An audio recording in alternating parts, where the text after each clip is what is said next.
TSM6 news కి స్వాగతం. ఘనంగా సంగారెడ్డి ఎమ్మెల్యే చింతా ప్రభాకర్ జన్మదిన వేడుకలు. ఈ సందర్భంగా అభిమానులు కార్యకర్తల నడుమ భారీ ర్యాలీ అనంతరం భారీ గజమాలతో మరియు శాలువాలతో ఎమ్మెల్యే చింతా ప్రభాకర్ ను సన్మానించిన అభిమానులు.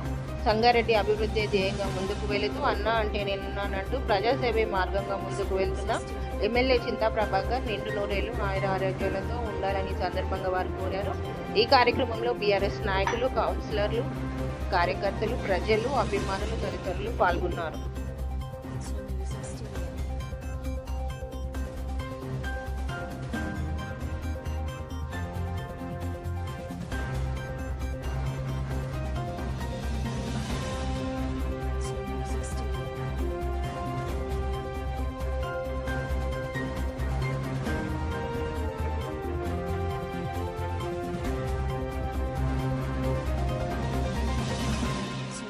Studio.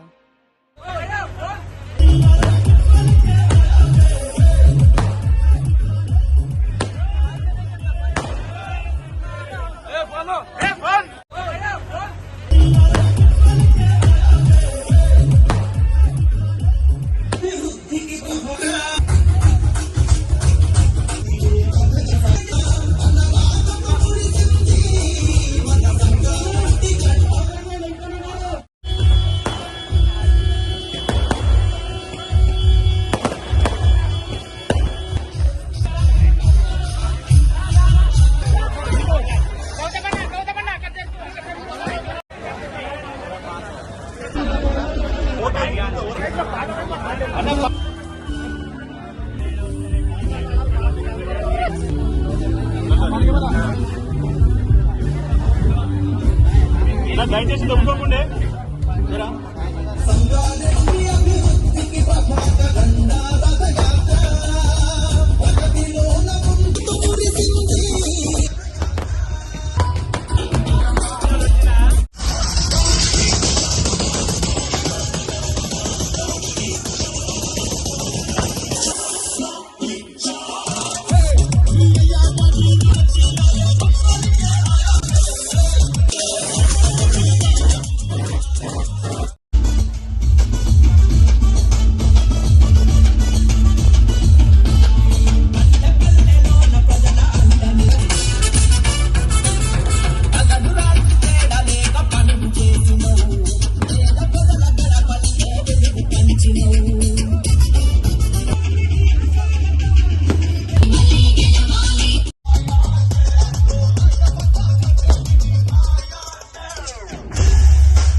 TSM6 న్యూస్ కి స్వాగతం. సేంద్రియ వ్యవసాయంతో అధిక లాభాలు పొందవచ్చునని రైతులు సాంప్రదాయ పంటల నుండి లాభసాటి కూరగాయల సాగు వైపు మళ్లడం ద్వారా ఆర్థిక అభివృద్ధి చెందుతారని జిల్లా కలెక్టర్ ప్రతిమా సింగ్ అన్నారు.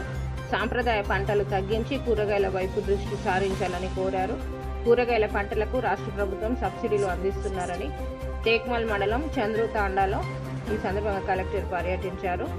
256 మంది రైతులు పండిస్తున్న లాభసాటి కూరగాయల సాగును పరిశీలించి రైతులను అభినందించారు. ఈ సందర్భంగా కలెక్టర్ మాట్లాడుతూ రైతు కష్టాన్ని నమ్ముకొని పనిచేస్తారని, రైతే దేశానికి వెన్నెముక అని నినాదానికి నిదర్శనంగా చంద్రుతాండ నిలుస్తుందని అన్నారు. సేంద్రియ వ్యవసాయం వైపు మొగ్గు చూపుతూ లాభసాటి కూరగాయల పెంపకంతో కుటుంబాలు ఆర్థిక అభివృద్ధి చెందడం హర్షించదగ్గ విషయమని ఈ సందర్భంగా ఆమె అన్నారు. టమాటా, కాకర, చిక్కుడు, సొరకాయ సేంద్రియ ఎరువులతో పెంచడంతో తోటలు కూడా ఎంతో ఆరోగ్యవంతంగా పెరగడం, నాణ్యత గల కూరగాయలు రైతులే స్వయంగా మార్కెట్కు తీసుకొని వెళ్లి వ్యాపారం నిర్వహించుకొని లాభాలు పొందుతున్నారని ఈ సందర్భంగా ఆమె అన్నారు. ఈ కార్యక్రమంలో జిల్లా వ్యవసాయ అధికారి దేవాకుమార్, సర్పంచ్ శ్రవంతి సర్దార్, మండల వ్యవసాయ అధికారి రామప్రసాద్, ఏఈఓ వినోద్, రైతులు తదితరులు పాల్గొన్నారు. ఇది మనకు ఇక్కడ ప్రతి ఫీల్డ్లో కూడా ప్రతి ఇంటికి కూడా కూరగాయలు ఉంటాయి మేడం. వీళ్ళు లోకల్ ఎక్కడ మార్కెట్ ఉంటే ప్రతి మార్కెట్కి ఇక్కడ కూరగాయలు తీసుకెళ్ళి అక్కడ సేల్స్ చేసుకొని TSM6 న్యూస్ కి స్వాగతం. బీజేపీ రాష్ట్ర అధికార ప్రతినిధి చీకోటి ప్రవీణ్ విలేకరుల సమావేశం నిర్వహించారు. దేశం అభివృద్ధి చెందాలంటే మహిళల పాత్ర ముఖ్యమని, దేశాభివృద్ధిలో మహిళలు ముందుకొస్తే అభివృద్ధిలో దూసుకెళ్తుందని అన్నారు. మోడీ, అమిత్ షాలు ప్రపంచ దేశాల్లో ప్రత్యేక గుర్తింపు తెస్తారని, మహిళలకు 33% రిజర్వేషన్లు ఉండాలని బీజేపీ బిల్లు పెట్టారు. మహిళా వ్యతిరేకి కాంగ్రెస్ పార్టీ అని అన్నారు. మహిళల కోసం తమ సీట్లను త్యాగాలు చేయడానికి సిద్ధంగా తాము ఉన్నామని అన్నారు. కాంగ్రెస్ ఇండియా కూటమిని మహిళలు చీకొడుతున్నారని, రేవంత్ రెడ్డివి కేవలం మాటలే చేతల్లో లేవు అని, కేసీఆర్ లాగానే రేవంత్ పాలన కొనసాగుతుందని, 6 గ్యారెంటీలు అమలు చేయడంలో రేవంత్ రెడ్డి ప్రభుత్వం పూర్తిగా విఫలమయ్యారని, రానున్న ఎన్నికల్లో కాంగ్రెస్ పార్టీకి బుద్ధి చెప్పాలని, డిలిమిటేషన్కు మహిళా బిల్లుకు ఎలాంటి సంబంధం లేదని ప్రజలు అన్ని గమనిస్తున్నారని, తెలంగాణలో మోసపూరిత సీఎంగా రేవంత్ రెడ్డి మిగిలిపోతారని ఈ సందర్భంగా బీజేపీ రాష్ట్ర అధికార ప్రతినిధి చీకోటి ప్రవీణ్ అభిప్రాయపడ్డారు. ఇలా సౌత్కి జరిగే అన్యాయం ఏం లేదు. ఎక్కువ సీట్లు డీలిమిటేషన్ పై లింకు పెట్టి డీలిమిటేషన్కి దీనికి ఎలాంటి సంబంధం లేకుండా దానికి మేము మహిళా బిల్లుకు మాత్రం మేము మంచిగా రెడీగా ఉన్నాము. ఈ డీలిమిటేషన్కి అడ్డపడతామని చెప్పి సౌత్కి అన్యాయం జరుగుతుందని చెప్పి ఈ కాంగ్రెస్ నాయకులు ప్రజలని మభ్యపెట్టే ప్రయత్నం చేస్తారు. సౌత్కి ఎలాంటి 1% వల్ల సౌత్కి ఎలాంటి అన్యాయం జరగదు. సౌత్లో బీజేపీ తక్కువ, సౌత్ స్టేట్స్లో బీజేపీ లేకున్నా కూడా సౌత్కి ఏ రోజు కూడా బీజేపీ అన్యాయం చేయలేదు.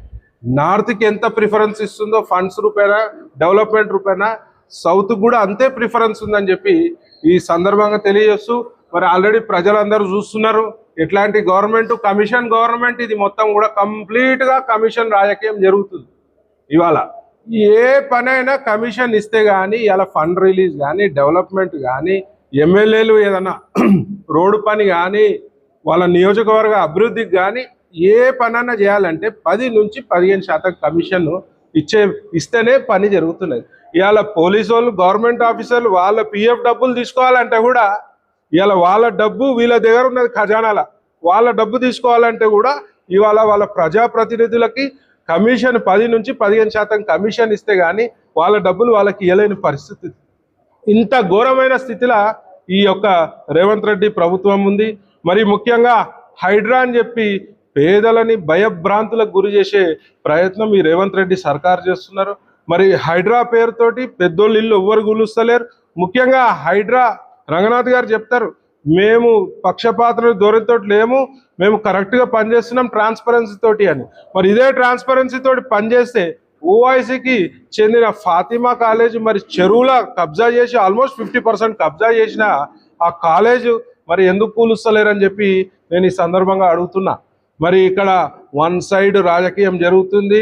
వీళ్ళు డబ్బుల రాజకీయము, రియల్ ఎస్టేటు మొత్తం కూడా మాఫియా, హైదరాబాదు చుట్టుపక్కల ప్రాంతాలు, ఈవెన్ మీ మెదక్ జిల్లాలో కూడా ఇవాళ రియల్ ఎస్టేట్ మాఫియా దిగి మరి ఎక్కడైతే హైడ్రాను అడ్డం పెట్టుకొని భయభ్రాంతులకు గురి చేసి వాళ్ళ దగ్గర డబ్బులు వసూలు చేసే క్రమంలో హైడ్రాని తెచ్చి తప్పించి ప్రజలకు చేసేది ఏం లేదని చెప్పి ఈ సందర్భంగా తెలియజేస్తూ, మా మొత్తం రాష్ట్రం మీ మెదక్ జిల్లాలో ఒక్కరైనా హ్యాపీ ఉర్రా?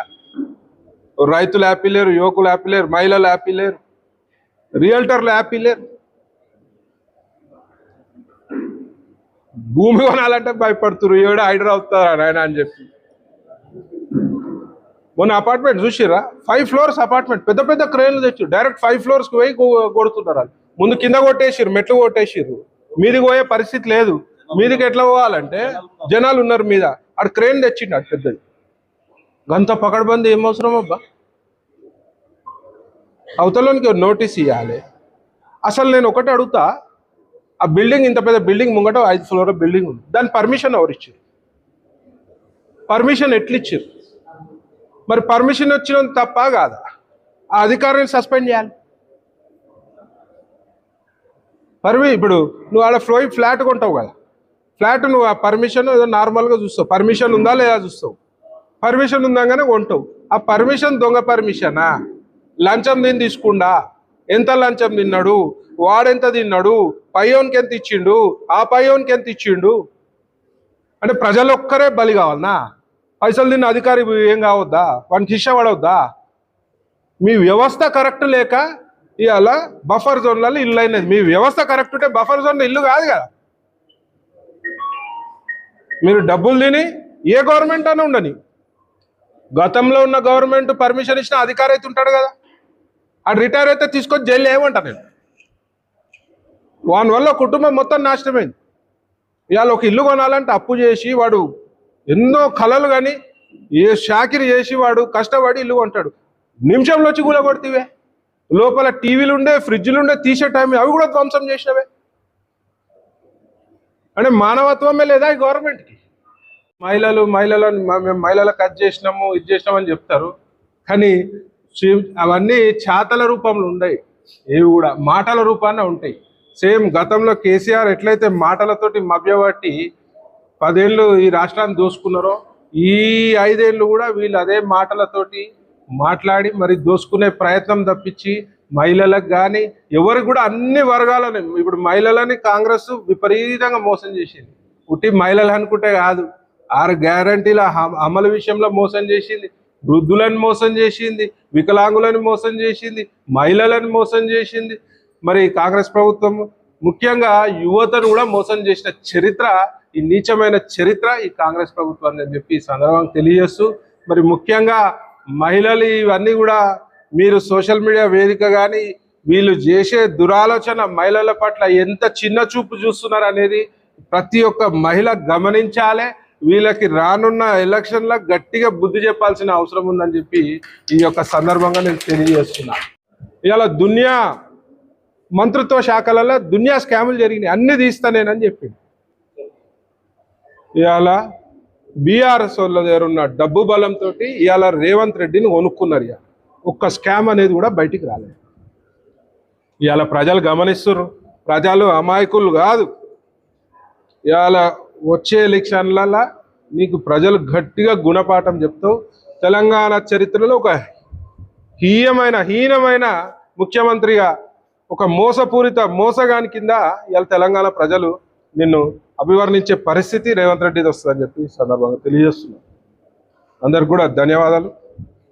గురించి మోడీ గురించి బీజేపీ గురించి ఆర్ఎస్ఎస్ బజరంగదళ్ గురించి అసభ్యంగా మాట్లాడటం, తినేది వాసాలు లెక్క పెట్టడమే అవుతుందా కాదా? ఇది మన దేశంలో ఉంటూ పరాయి వాళ్ళ దగ్గర మన దేశం గురించి కించపరిచేలాగా మాట్లాడతాం. రేవంత్ రెడ్డి నన్ను నిల్వలు పోయండి, అడ్డంగా పోయండి, రూపాయి అమ్మబడి ఇయ్యాడు అంటే ఎందుకు ఇస్తారు? నీ కోసము, నీ కుటుంబ సభ్యుల కోసం అన్యాయాలకు అక్రమాలకైతే నీకు అప్పులు వస్తాయి, కానీ సాధారణ మధ్య పేద తరగతి వాళ్ళకు మాత్రం అప్పులు రావా? అప్పు రాదని చెప్పుకోవడానికి సిగ్గుపడాలి నువ్వు. అప్పు కాదు, ప్రజలు ఇస్తున్న ఈ ట్యాక్స్ల వల్లనే మన రాష్ట్రం అనేది అభివృద్ధి చెందుతుంది. నువ్వు రాజీనామా చేసి చూడు, బీజేపీ ఒక ఎమ్మెల్యే గెలిస్తే అసలు రాష్ట్రం అంటే అభివృద్ధి ఎట్లా చెందుతుందో మేము చూపిస్తాం. ఆల్రెడీ మన బీజేపీ నరేంద్ర మోడీ గారు దేశం ఒకప్పుడు భారతదేశం అభివృద్ధి చెందుతుంది అని చెప్పారు. నరేంద్ర మోడీ గారు వచ్చి నుంచి భారతదేశం ఆర్థిక వ్యవస్థ బలపడింది, అభివృద్ధి చెందుతున్న దేశం భారతదేశం అని ఇప్పుడు చెప్పుకుంటున్నారు. అలాగే మీ కాంగ్రెస్ అనేది ఒకప్పుడు కాంగ్రెస్ పార్టీ ఉండేది అని చెప్పుకునే పరిస్థితికి మేము తీసుకురావట్లేదు, మీకు మీరే తీసుకొస్తున్నారు. దయచేసి బీజేపీ అని, ఆర్ఎస్ అని, బజరంగదళ్ అని ఎప్పుడైనా మీరు అక్రమంగా అన్యాయంగా వాళ్ళ గురించి తప్పుగా మాట్లాడితే ఇది ఊరుకునేది లేదు. బీజేపీ కార్యకర్తలంటే సామాన్య కుటుంబానికి చెందిన వారు. రేవంత్ రెడ్డి, రాహుల్ గాంధీ మీకు చెప్పేది ఒక్కటే, పెట్టారు కదా ఓటింగ్ కోసం మాత్రమే మా మహిళలు పనిచేస్తారా? అసెంబ్లీలో మాకు లోక్సభలో ఎందుకు స్థానం ఇవ్వరు? లోక్సభలో మా మహిళలకు తిరిగే హక్కు లేదా? ఇప్పుడు మీకు ఎప్పడం కూర్చోడం, అడ్డుకోవడం మీకు అలవాటే, దాన్ని సక్సెస్ చేయడం, మంచిగా మార్గం తీసుకురావడం మాకు అలవాటే. చూడండి, ఈ మహిళా బిల్లు 33% అనేది ఖచ్చితంగా ఓకే అయ్యేలా చేస్తారు మోడీ గారు. మేమందరం మోడీ కుటుంబ సభ్యులను అందరికీ